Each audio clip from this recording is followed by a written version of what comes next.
সময় যারা আমাদেরকে হাঁটতে শিখিয়েছেন, খেতে শিখিয়েছেন, কথা বলতে শিখিয়েছেন, অন্ধকারে হাত ধরে পথ দেখিয়েছেন, আজ তারা নিজেরাই পথ হারিয়ে ফেলেছেন বৃদ্ধাশ্রমের এক কোণে।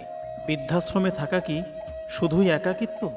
না, এটি আমাদের সমাজের এক নিঃশব্দ চিৎকার, যেখানে সন্তানের ব্যস্ততা, সময়ের অজুহাত আর ভুলে যাওয়ার দায়িত্ব একসাথে মিশে গেছে।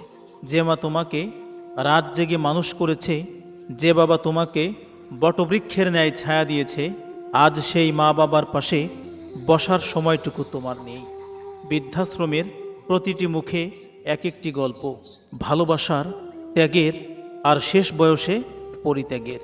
তবুও তারা বেঁচে আছেন এক বুক আশা নিয়ে। হয়তো কোনোদিন সন্তান ফিরে আসবে, একবার জড়িয়ে ধরে বলবে, বাবা আমি এসেছি, মা আমি এসেছি। এই মানুষগুলো এক সময় পরিবারের শক্তি ছিলেন, ভালোবাসার আশ্রয় ছিলেন। আজ তারা একা।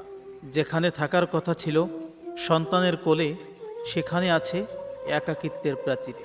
প্রিয় বন্ধুরা, আমরা প্রবীণ প্রহরী সোসাইটি অফ ফরিদপুর, অর্থাৎ পুরা ফরিদপুর জেলার স্বেচ্ছাসেবী সংগঠনগুলো একত্রিত হয়েছিলাম ফরিদপুরের টেফাখোলা শান্তিনিবাস বৃদ্ধাশ্রমে এই নিঃস্ব বাবা মায়ের সঙ্গে কিছু সময় কাটাতে, তাদের মুখে একটুখানি হাসি ফোটাতে, তাদের হৃদয়ে একটু ভালোবাসা ছুঁয়ে দিতে আমাদের সামর্থ্য অনুযায়ী চেষ্টা করেছি। প্রিয় বন্ধুরা, আপনারাও পারেন তাদের পাশে দাঁড়াতে এবং তাদের মুখে হাসি ফোটাতে। মনে রাখবেন, বৃদ্ধাশ্রম গড়ে উঠেছে সমাজের প্রয়োজনে, কিন্তু মা বাবাকে ভুলে যাওয়া এটা কোনো সভ্যতার পরিচয় নয়।